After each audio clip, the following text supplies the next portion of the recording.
자, 오늘은 지난 시간에 이어서 이제 용언 부분을 할 거예요. 알겠죠? 사실 이 용언 부분이 여러분들이 뭐 품사를 하든 문장 성분을 하든 뭐 여러 가지를 할 때 가장 여러분들 괴롭히는 부분이긴 합니다. 알겠죠? 이 가변어라고 하는 거에 대해서 여러분들이 잘 알아줄 필요가 있으니까 오늘 선생님을 잘 따라서 용언에 대해서 한번 살펴보도록 합시다. 준비됐죠? 자, 보도록 합시다.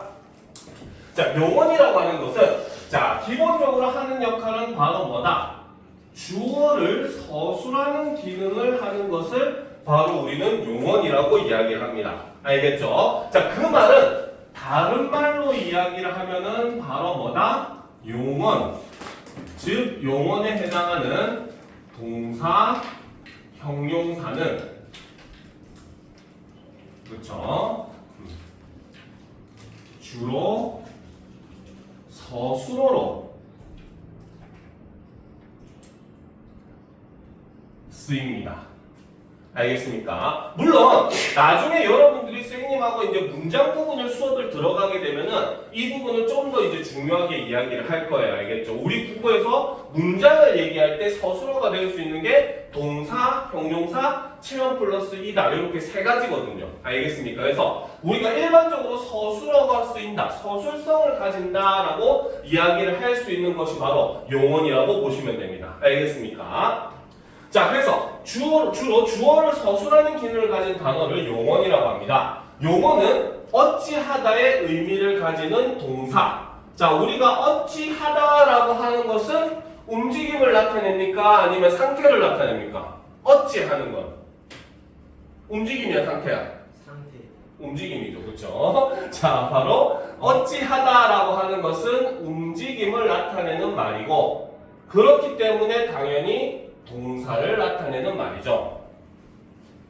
그렇죠? 자, 반면에 어떠하다라는 의미를 지닌 형용사. 자, 어떠하다라고 하는 것은 대상의 상태를 나타내는 말이기 때문에 우리는 이것을 형용사라고 한다는 거죠. 실제로 나중에 이제 우리가 문장 구분 할 때 보면 우리 국어의 문장 구조는 크게 세 개로 나뉘거든요. 누가 무엇이 어찌하다, 누가 무엇이 어떠하다, 누가 무엇이 무엇이다. 이렇게 세 개로 나누거든요. 그래서 그때 사용되는 말이다라고 생각하시면 됩니다. 그래서 어떠하다의 의미를 지닌 형용사로 나눈다는 거죠. 동사와 형용사는 어미를 취하여 활용을 하는 가변어로 부사어의 꾸밈을 받을 수 있다는 공통점이 있다. 가장 중요한 거는 바로 뭐다? 용언이라고 하는 건 가변어라는 거. 형태가 변하는 말이라는 점입니다. 알겠습니까? 자, 그러면 이제 본격적으로 동사와 형용사에 대해서 살펴보는데 사실 동사와 형용사의 개념 자체는 여러분들이 정말 배울 게 없어요. 알겠습니까? 너무 쉽습니다. 알겠죠? 자, 그럼 한 가지 물어봅시다. 동사할 때 동자는 무슨 동자일까요? 움직이도. 그렇지, 움직일 동자죠. 그렇죠? 바로 동사라고 하는 건 바로 뭐다? 사람이나 사물의 동작이나 작용을 나타내는 말을 동사라고 한다라는 거죠. 그렇죠? 그래서 동사는 핵심적으로 얘기를 하면 바로 뭐다? 바로 주체, 즉 주어의 움직임을 나타내는 말을 우리는 동사라고 이야기를 합니다. 말 그대로 움직이면 다 동사예요. 알겠습니까? 뭐 자다, 뛰다, 앉다 이런 것들 그렇죠? 전부 다 동사입니다. 알겠습니까? 먹다 뭐 마찬가지, 보다도 마찬가지죠. 그렇죠? 전부 다 움직임이기 때문에 우리는 그걸 동사라고 합니다.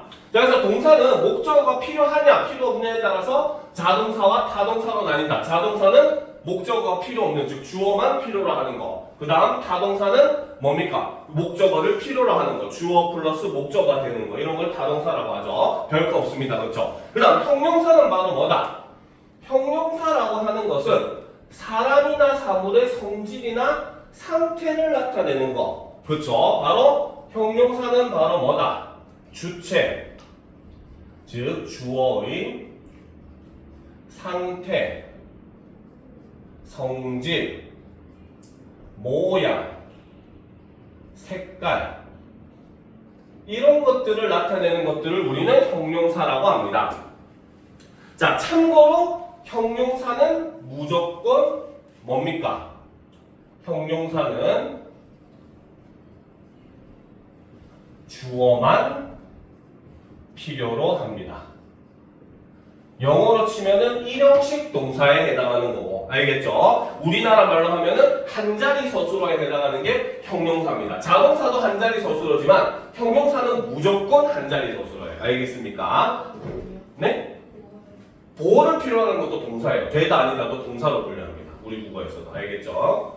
자, 그래서 형용사 같은 경우는 사물의 상태나 성질을 나타내는 거죠. 그래서 예쁘다, 맛있다처럼 일반적인 형용사인 성사한 형용사와 앞에 나온 형용사를 다시 가리키는 지시 형용사로 나뉜다. 뭐 이거는 읽어만 보면 돼요. 일반적인 형용사는 전부 다 성상 형용사입니다. 알겠죠? 자, 선생님이 너무 설명을 성의 없게 하죠. 그렇죠? 자, 그 이유가 있습니다. 자, 사실 진짜 중요한 거는 요겁니다.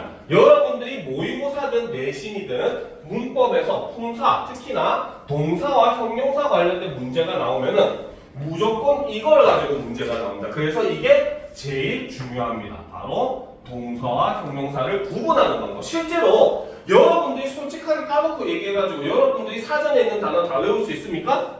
다 알 수 있습니까? 없잖아요. 그쵸? 여러분들에게 말도 안 되는 이상한 서술어들, 요즘 이번에 지금 어휘력 시험 보는데 학생들이 항상 하는 말이 영어보다 더 어려워요, 외계어 같아요, 이게 우리말인가요? 이런 말들 많이 듣고 있는데 알겠지? 이처럼 여러분들이 일반적으로 보는 말들은 여러분들이 평소에 접하지 않는 그런 말들도 문학이나 여러 가지 비문학에서 많이 등장을 해요. 알겠습니까? 그러면 그런 단어들을 접했을 때 여러분들이 이게 과연 동사냐 형용사냐 구분하려면은 사실 단어를 외우는 것보다는 구분 방법을 아는 게 더 중요하다는 거고, 실제 모의고사의 문법 문제도 사실 그런 방향으로, 그래서 내신도 사실 똑같이 그런 방향으로 문제가 나옵니다. 알겠죠? 자, 그러면 동사와 형용사를 우리가 어떻게 구분할 수 있는가? 자, 첫 번째는 현재형 선어 발음이 니은이나 는을 쓸 수 있느냐?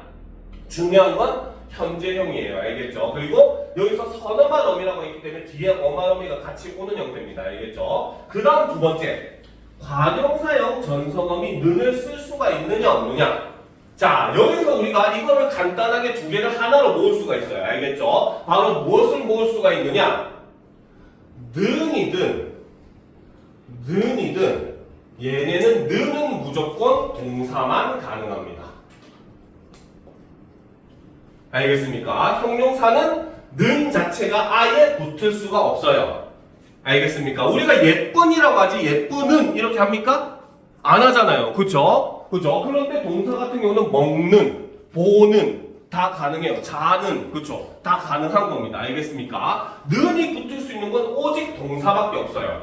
먹는다 가능하지만 예쁘는다 불가능하다는 거죠. 그렇죠? 그래서 는은 무조건 동사에만 붙습니다. 요거 알아두면 이게 선어만 어미든지 관형사형 어미든지 상관이 없는 거예요. 알겠죠? 는이라고 하는 건 무조건 동사에만 붙는다라는 거 여러분들이 이해를 하면 됩니다. 알겠습니까? 그 다음 두 번째, 동사는 청유형 어미도 가능하고 명령형 어미도 가능합니다. 명령형이나 청유형이 가능한 건 무조건 동사밖에 없어요. 알겠습니까? 자, 세영아 밥을 먹어라 가능하죠? 그쵸? 그런데 세영아 우리 예쁘자 가능합니까? 불가능합니까? 불가능하죠? 그쵸? 좀 예뻐라 불가능하잖아. 그치? 이런 거는 명령형이나 청유형은 형용사는 불가능해요. 근데 간혹 가다가 학생들이 착각하는 게 하나는 있어. 알겠지? 왜? 우리가 너무 예쁜 뭐 꽃을 이렇게 보면 와 예뻐라 이렇게 이야기를 하잖아. 그치? 이때 예뻐라는 명령형이 아니라 뭐다? 감탄형 어미라고 보셔야 돼요. 알겠습니까? 그래서 명령을 하는 거는 형용사가 불가능해요. 청유도 마찬가지예요. 청유도 함께 하자는 내용이니까 이런 것들은 불가능합니다. 무슨 말인지 알겠죠? 그래서 형용사는 명령형이나 청유형이 불가능하다는 거 여러분들이 알아둘 필요가 있어요. 알겠죠? 그리고 마지막은 의도나 목적을 나타내는 어미 려 이런 것도 동사만 가능합니다. 나는 책을 빌리러 도서관에 가는 거지, 그치? 내가 꽃이 예쁘러 정원을 가꾸는 게 아니라는 거죠. 알겠습니까? 이런 것들은 형용사가 역시 불가능합니다. 그래서 실제로 이런 부분 같은 경우는 시험에 주로 어떻게 나오냐면 모의고사에도 몇 번 나왔던 형태예요. 바로 컴퓨터 프로그래밍처럼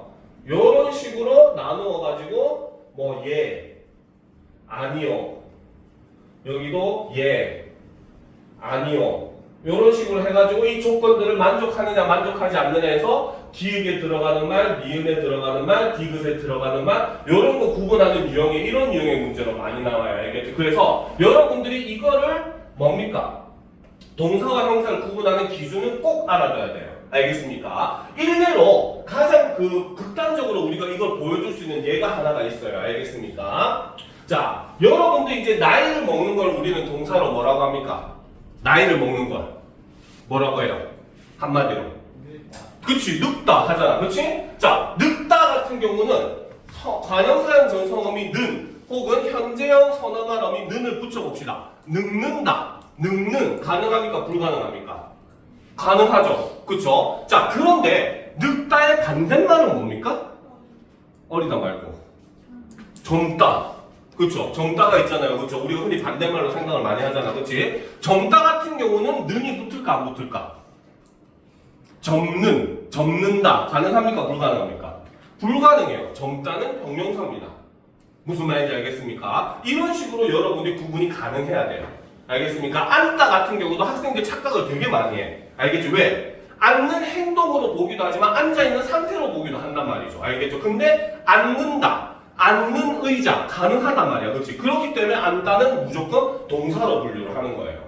무슨 말인지 알겠습니까? 그렇기 때문에 여러분들이 이런 기준을 가지고 단어를 분류할 줄 알아야 되는 겁니다. 무슨 말인지 알겠죠? 그래서 동사와 형용사를 구분하는 거 요거는 정말 중요하니까 여러분들이 꼭 외워두도록 합시다. 알겠습니까? 아니요, 늙는다는 동사로 무조건 분류를 해요. 늙다는. 알겠습니까? 그래서 품사가 달라. 반대말인데 품사가 다르다고 보시면 됩니다. 알겠습니까?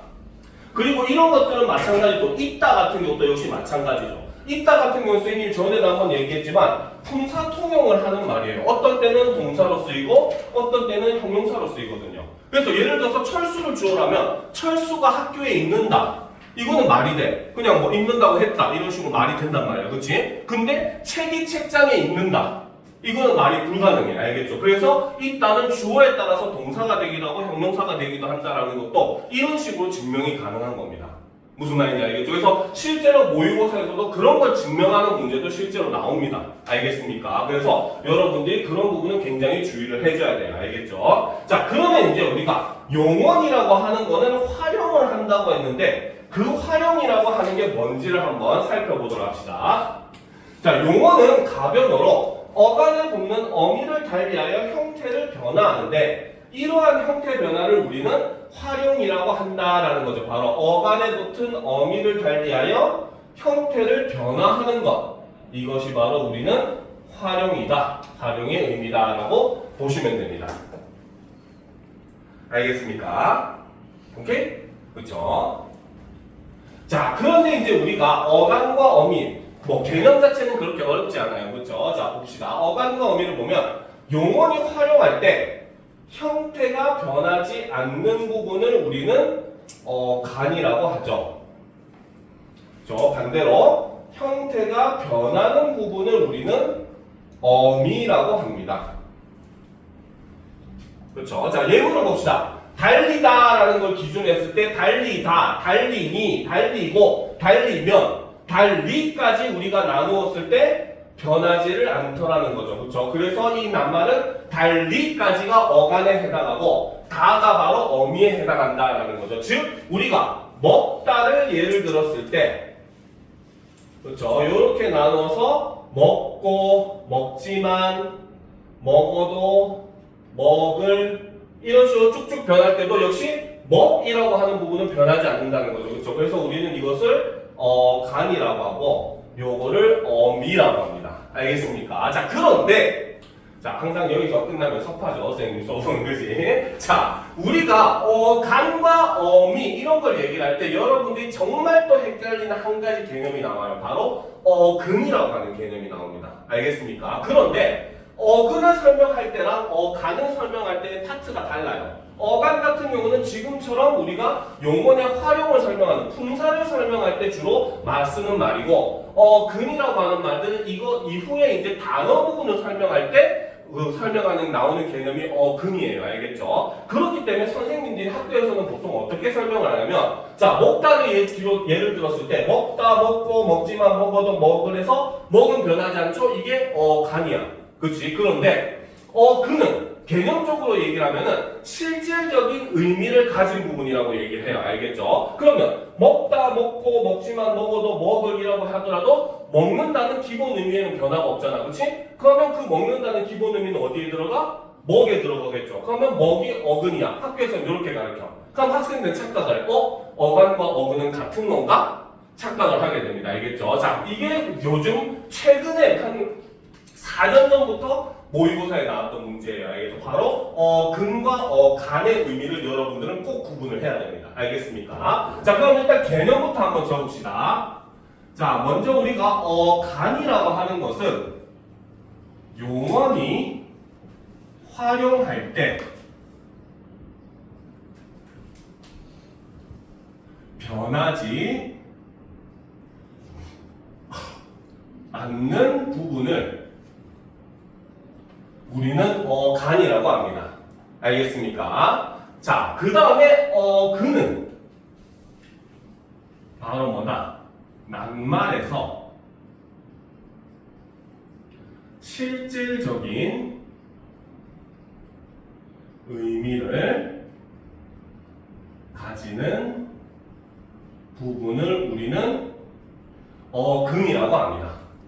알겠습니까? 일단 개념적으로는 이렇게 설명을 할 수가 있어요. 자, 이들의 가장 결정적인 차이는 첫 번째, 둘이 상대를 하는 범위가 달라요. 알겠습니까? 그는 용언에만 포함되는 개념이 아닙니다. 얘는 모든 단어에 다 포함돼요. 명사도 어근이 될 수 있고, 대명사도 어근이 될 수가 있고, 수사도 어근이 될 수가 있고, 관형사도 어근이 될 수 있고, 부사도 어근이 될 수 있고, 그죠? 동사, 명령사에 변하지 않는 어근 부분도 역시 어근이 될 수 있어요. 얘는 조사를 빼고는 모든 단어에 다 속하는 개념입니다. 알겠죠? 그런데 반면에 간은 용언이 활용할 때 변하지 않는 부분이라는 건 얘는 오직 용언에만 해당되는 설명이라는 거죠. 일단 첫 번째 차이, 핵심적인 차이는 바로 거기에 있습니다. 알겠습니까? 자, 그러면 이제 우리는 이 두 개의 결정적인 차이를 예문을 통해서 한번 살펴보도록 합시다. 첫 번째 보도록 합시다. 자, 우리가 먹다 같은 낱말을 살펴보게 되면은 얘는 먹이라고 하는 부분과 다라고 하는 부분으로 나눌 수가 있어요. 그렇죠? 그리고 얘가 형태를 변할 때 먹고 먹지만 먹어도 먹을 이렇게 변한단 말이야. 그렇지? 그러면 당연히 변하지 않는 부분이 먹이 간이기도 하고 실질적인 의미를 가진 부분도 먹이기 때문에 이 부분이 근도 되기는 해요. 알겠습니까? 알겠죠? 그렇죠? 자, 그런데 두 번째 예문을 봅시다. 예2. 그쵸? 자, 먹다가 이제 파생을 해서, 그쵸? 자, 예를 들어서, 자, 철수가 케이크를 먹었다. 이거를 주어를 케이크로 바꿔봅시다. 케이크이 철수에게, 그치, 먹혔다라고 표현하죠. 그쵸? 자, 여기서, 먹히다 같은 낱말을 살펴보도록 합시다. 자, 먹히다 같은 경우는, 먹이라고 하는 부분에, 히라고 하는 접사라는 애가 붙어요. 이거는 나중에 단어에서 더 자세히 설명할 겁니다. 자, 그리고 여기에 다 종결어미가 붙은 겁니다. 알겠죠? 자, 그러면 먹히다를 활용을 한번 해봅시다. 먹히고, 먹히지만, 먹히어도 줄여서 먹혀도, 그쵸? 먹힐, 그쵸? 어디까지 안 변합니까? 먹히까지 안 변해요. 알겠죠? 그래서 목은 근에 해당하고 간은 먹히까지가 간에 해당하는 부분이에요. 알겠습니까? 여기서 일단 우리가 1차적으로 실질적인 의미를 가진 부분과 변하지 않는 부분의 차이가 발생을 하기 시작을 하죠. 그쵸? 두 번째, 마지막 세 번째 예를 한번 보도록 합시다. 예 3번을 보게 되면은, 자, 돌아가다라고 하는 낱말을 살펴보게 되면은, 자, 이 말은 돌다라고 하는 말과, 그쵸? 그 다음에 여기에 아라고 하는 연결어미, 그 다음 여기에 가다라고 하는 어간과, 그쵸? 어근과, 그 다음에 다라고 하는 종결어미가 이렇게 붙은 형태를 우리가 분석을 할 수가 있어요. 알겠죠? 여기서 실질적인 뜻을 가진 부분은 어디밖에 없다? 돌하고 가. 요 두 개가 하나씩 각각 어근에 해당하는 겁니다. 알겠죠? 그런데 돌아가다를 활용해보면 어떻게 변합니까? 돌아가고, 돌아가지만, 돌아가도 어디까지 안 변해? 어디까지 안 변합니까? 어디까지 안 변해? 돌아가까지 안 변하게 되죠. 그렇죠? 바로 여기까지가 전부 다 어간에 해당하는 부분이 되는 거예요. 알겠습니까? 그래서 어근과 어간에서 결정적인 차이는 바로 단말이 타생을 하거나 합성을 했을 때 결정적인 차이가 드러나요. 알겠죠? 어근은 합성을 하든 타생을 하든 그냥 실질적인 한 부분만 쏙쏙 빼가지고 그거를 어근이라고 하지만 반면에 어간은 합성을 하든 타생을 하든 상관없이 변하지 않는 부분 전체가 다 어간에 해당하는 겁니다. 무슨 말인지 알겠죠? 그래서 실질적인 의미의 유무랑은 어간은 좀 차이가 있다는 거죠. 그래서 실질적인 의미 유무랑 상관이 없이 변하지 않는 부분을 우리는 어간이라고 하고 변하는 것과 상관없이 변하는 것, 변화의 유무랑 상관없이 실질적인 뜻만 가지면 우리는 그걸 어근이라고 한다는 겁니다. 무슨 말인지 알겠죠? 그래서 요거 구분하는 문제가 생각보다 자주 나오니까 여러분들이 모의고사 풀 때 이런 것들은 꼭 유념을 해줘야 됩니다. 무슨 말인지 알겠죠? 다 썼습니까? 다 썼어? 그렇지. 자, 최영이는 여기까지 마무리하고 가야지. 시간 다 됐죠? 추워? 이렇게 알려줄게. 25도인데 춥다고? 오늘 날씨가 무지하게 덥긴 한가 보다. 25도인데도 찬바람이 나오니. 그치? 자, 그 다음 이제 그러면 우리는 어미의 종류를 한번 살펴보도록 합시다. 그쵸? 자, 어미는 일단 놓이는 위치에 따라서 말씀 어자에다 끝말자, 말의 끝에 쓰이는 어미를 우리는 어말어미라고 얘기합니다. 알겠죠? 그 다음에 선어말 어미에서 선자는 먼저 선자야. 즉 그 말은 어말 어미보다 먼저 쓰이는 어미라고 해서 선어말 어미라고 합니다. 알겠죠? 자, 그러면 개념을 카메라 조심. 개념을 한 번 더 보게 되면은 바로 뭐다? 자, 어말 어미라고 하는 것은 바로 어디에 오는 거? 용언의 끝에 오는 어미라는 거죠. 그쵸? 자, 반대로 선어말 어미는 바로 무엇이다? 어말 어미 앞에 나타나는 어미를 우리는 선어말 어미다. 이렇게 표시를 해놓으면 되겠죠. 알겠습니까? 자, 어말 어미는 무조건 한 개만 올 수 있어요.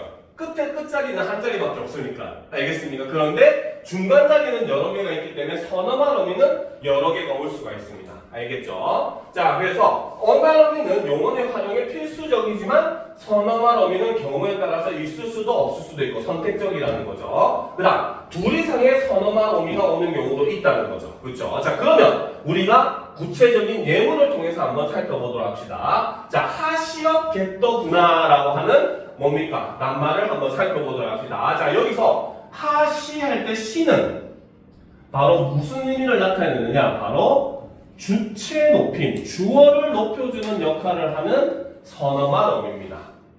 알겠습니까? 자, 그래서 주체 높임에 나타내는 선어말 어미죠. 그 다음 엇은 엇 같은 경우는 뭐다? 그치, 바로 과거 시제를 나타내주는 선어말 어미입니다. 알겠습니까? 자, 그 다음 get은 무슨 뜻일까요? 여기서 과거일까? 그치, 오, 똑똑했어요. 그치? get은 사실 두 가지 의미가 있어요. 알겠죠? 자, 나는 오늘 영화를 보겠다. 이 말은 뭡니까? 영화를 볼 것이라는 나의 그치, 의지를 드러내요. 의지를 드러낼 때는 꼭 미래 시제에만 쓰는 말이에요. 알겠죠? 하지만 내일은 비가 오겠다. 이거는 내일의 날씨를 어떻게 하는 거야? 그쵸, 예상, 추측하는 거죠. 그쵸? 자, 추측의 의미로 썼을 때 get은 시제와 상관없이 써요. 알겠습니까? 왜? 예를 들어 보면 철수는 지금쯤 밥을 다 먹었겠다. 그죠? 엇이라고 하는 과거 시제가 붙었고 여기에 get이 붙으면서 추측의 의미가 들어간 거죠. 그쵸? 자, 그래서 여기서 get이 하는 것은 바로 뭐다? 추측의 의미를 나타내는 선어말 어미입니다. 알겠습니까? 자, 그 다음 더는 그가 먹었더라, 그가 했더라. 바로 뭐다? 화자의 경험을 나타내는 거야. 내가 본 거, 확인한 거. 알겠습니까? 그죠? 철수가 이미 학교에 왔더라. 내가 본 겁니다. 무슨 말인지 알겠습니까? 그래서 이렇게 하자의 경험을 나타내주는 선어말 어미에서 이렇게 둘 이상의 선어말 어미가 붙는 경우도 있다라는 겁니다. 알겠습니까? 자, 그러면 이제 또 중요한 거 내려가 보도록 합시다. 자, 보도록 합시다. 자, 우리말에서 어미는, 그쵸? 자, 요렇게 크게, 그죠? 분류를 할 수가 있어요. 자, 보도록 합시다.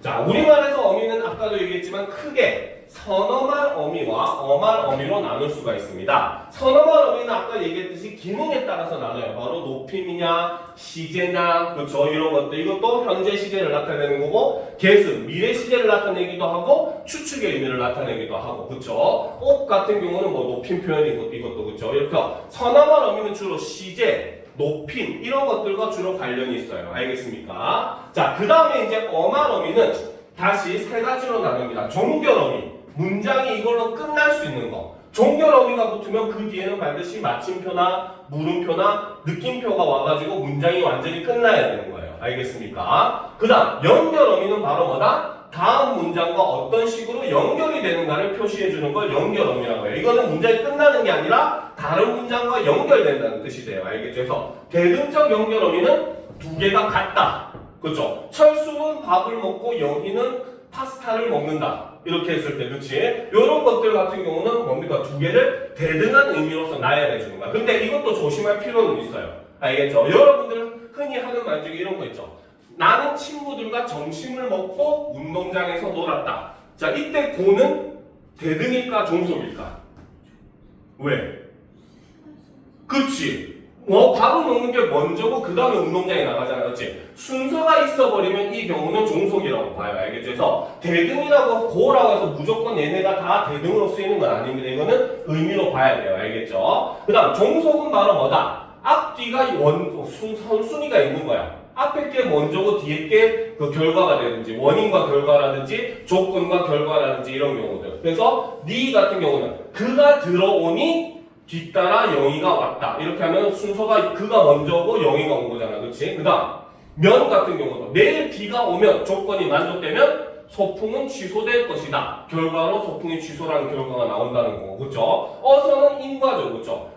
비가 많이 와서 길이 미끄럽다. 길이 많이 미끄러운 이유 원인이 비가 온 거니까. 그렇죠? 그래서 원인 같은 경우. 그렇죠? 자, 그 다음 보조적 연결 어미는 일단 좀 이따가 보도록 합시다. 알겠죠? 자, 그런데 자, 여러분들이 이제 굉장히 여러분들이 힘들게 만드는 게 바로 이 전성어미입니다.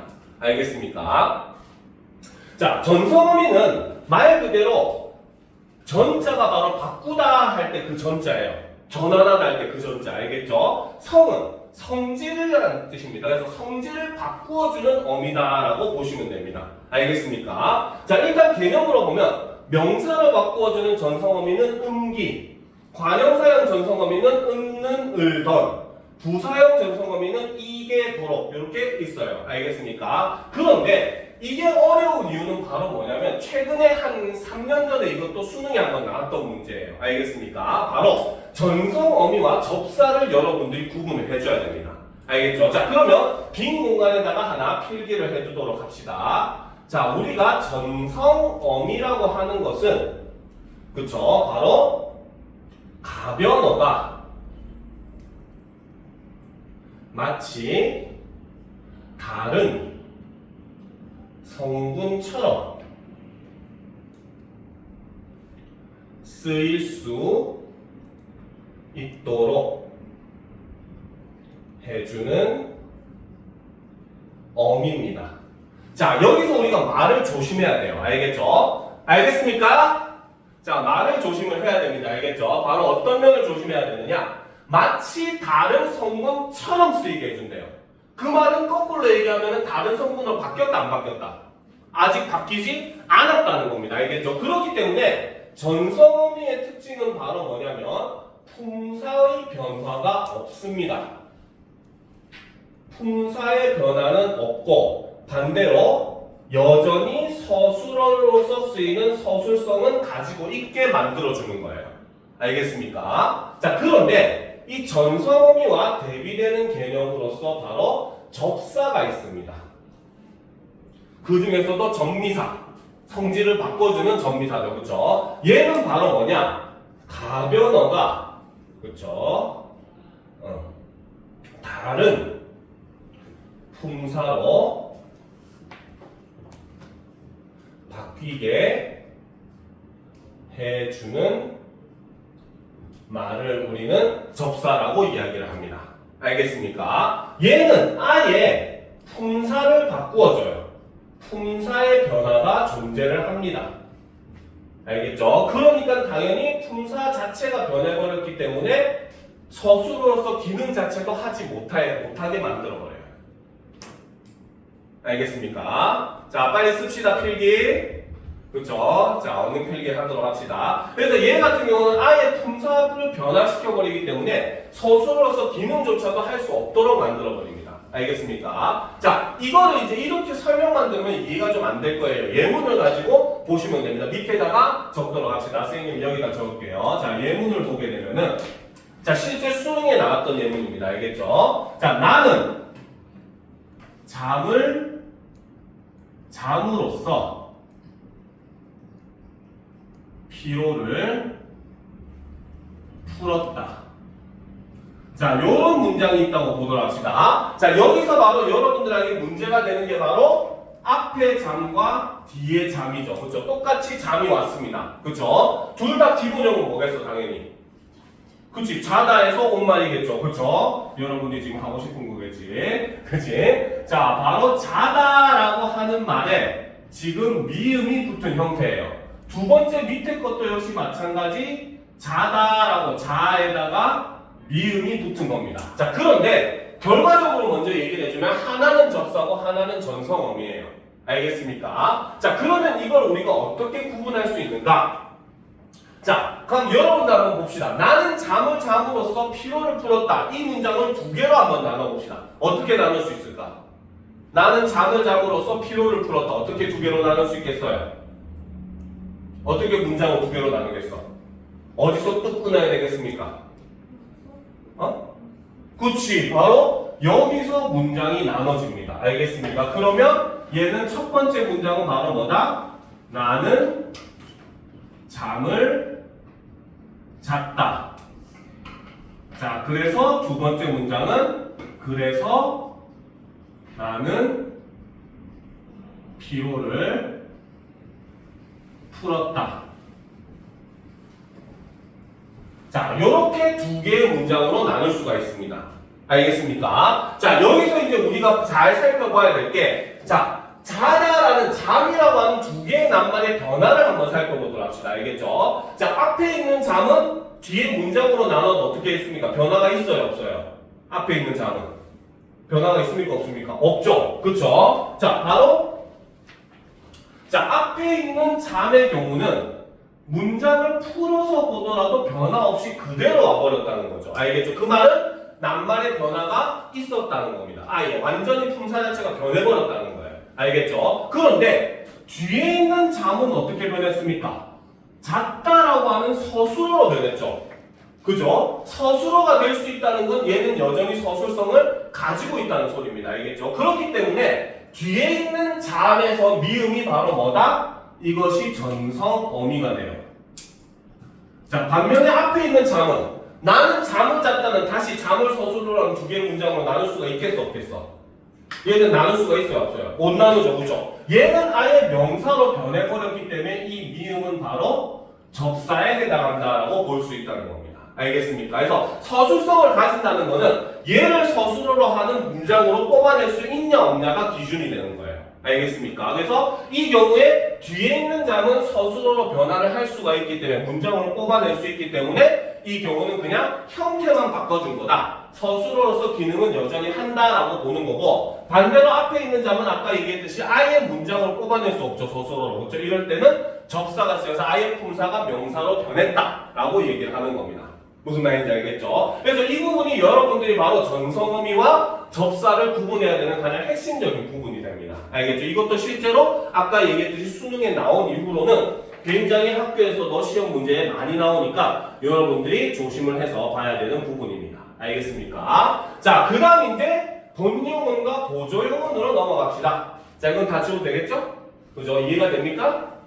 그죠? 그래서 다들 졸려하는 표정인 거지. 자, 또 집중을 하고, 자, 조금만 더 하면 일단 끝나니까 조금만 더 힘을 냅시다. 자, 본영어과 보조영어를 한번 보도록 합시다. 자, 우리가 국어에서, 그쵸? 자, 용언 두 개가 연달아 쓰이는 경우는 두 가지로 분류를 할 수 있습니다. 첫 번째는 본용언 더하기 본용언, 두 번째는 본용언 더하기 보조용언, 이렇게 두 개로 나눌 수가 있어요. 알겠습니까?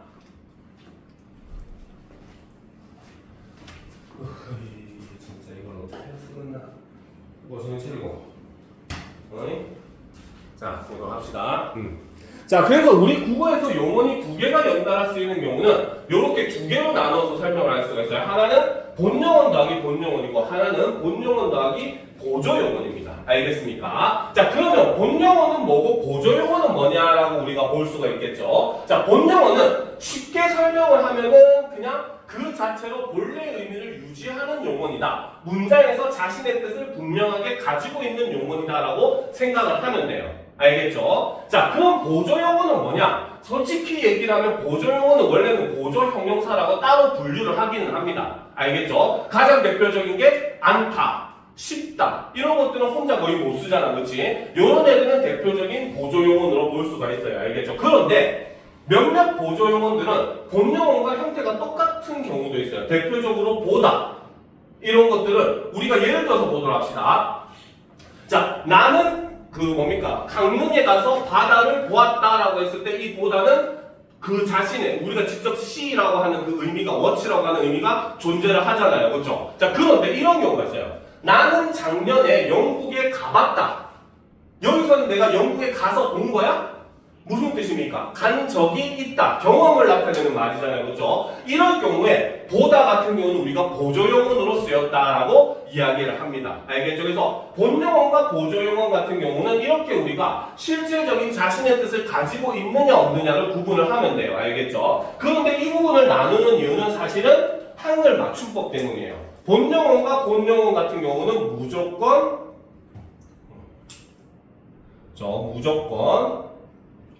두 낱말을 띄었어야 됩니다. 자, 그 다음에 본용어과 보조용어 같은 경우는 띄어 쓰는 것이 원칙이지만 붙여 쓰는 것도 허용을 합니다. 그래서 본용어, 보조용어 같은 경우는 붙여 써도 돼요. 알겠죠? 자, 그러면 학생님 이거 너무 어려운데요? 본용어과 보조용어는 좀 구분하는 가장 좀 쉬운 방법은 없을까요? 하고 물어보면은 쌤이 100%는 아니지만 80% 확률로 구분이 가능한 방법을 알려줄 수가 있어요. 그건 바로 뭐냐? 중간에 연결 어미로 아서나 어서를 집어넣어서 말이 성립하면은 본용어 더하기 본용어입니다. 알겠죠? 성립하지 않으면 본용어 더하기 보조용어. 하지만 이건 100%는 아니에요. 80% 정도 확률로 여러분들이 구분이 가능해요. 알겠습니까? 그래서 1차적으로 이 방법을 써봐서 안 되는 건 확실하게 뭡니까? 떨궈낼 수가 있는 거죠. 알겠죠? 그래서 아서나 어서를 넣어서 예를 들어서 뭡니까? 나는 영국에 가 보았다 라고 했을 때 여기서 나는 영국에 가서 보았다 하면 말이 안 되잖아. 그렇죠? 그런 의미가 아니잖아. 그렇지? 그렇기 때문에 이 경우는 본용어 더하기 보조용어이 되는 거야. 무슨 말인지 알겠습니까? 5분 있으면 또 마무리할 건데? 그렇죠? 자, 그래서 이렇게 본용어, 보조용어 구분할 때는 아서, 어서를 집어넣어 보면은 여러분들이 의미를 좀 더 쉽게 구분을 할 수가 있어요. 100%는 아니긴 해도. 알겠습니까? 자, 요거는 우리가 조금 더 머리를 머릿속에 생각을 해보도록 합시다. 자, 그 다음 이제 용언이 활용할 때는 우리가 규칙적으로 활용을 하는 경우와 불규칙적으로 활용을 하는 경우가 있어요. 알겠죠? 영어에서도 여러분들이 과거를 나타낼 때는 규칙적으로 활용할 땐 ed를 붙이지만, 그렇죠? 불규칙적으로 활용하면 완전히 형태가 변하잖아, 그렇지? 우리 국어도 그런 부분이 있습니다. 불규칙 활용이라고 하는 것이 있어요, 알겠죠? 자, 그러면 불규칙 활용은 다시 크게 세 개로 나눌 수가 있어요. 바로 간이 변하는 경우, 미가 변하는 경우, 그 다음에 어간과 어미가 모두 변하는 경우. 알겠습니까? 자, 그럼 이제 보도록 합시다. 먼저 첫 번째. 시읒 불규 자, 그런데 여기서 여러분들한테 한 가지 팁을 알려줄게요. 알겠죠? 실제로 수능이나 모의고사 같은 경우에는 기본형의 낱말을 주어준 다음에 이 낱말이 규칙 활용하냐 불규칙 활용하냐 이렇게 묻는 경우가 있어요. 알겠습니까? 그러면 여러분들이 이 낱말이 규칙 활용을 하는지 불규칙 활용하는지 어떻게 판단을 하느냐? 그렇죠? 바로 모음으로 시작하는 어미, 그 중에서도 특히